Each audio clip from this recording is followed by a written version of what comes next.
এখন আমরা 3টা 9 লিখব বোর্ডের মধ্যে।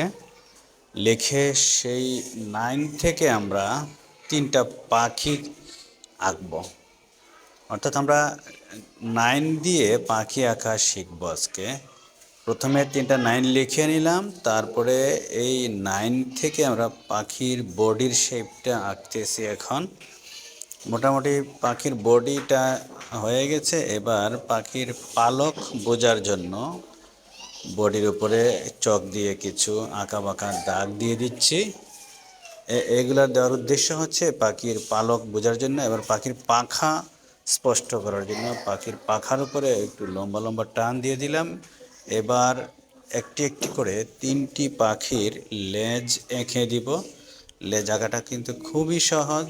বডির নিচের দিকে বাঁকা করে 2টা টান দিয়ে সংযুক্ত করে দিলেই পাখির লেজের আকৃতি হয়ে যাবে। আমাদের লেজ আঁকা হয়ে গেল। এবার পাখির মূল অংশ, যেটা তার মুখ এবং তার শরীরের সামনের অংশ এঁকে দিলাম। এখন আমরা তার ঠোঁট এবং চোখ আঁকতেছি। এরপরে আমাদের পাখির আকৃতিটা স্পষ্ট হয়ে যাবে। এবার পাখি আঁকা শেষ হয়ে গেলে, যেহেতু আমরা পাখিগুলোকে একটা গাছের ডালে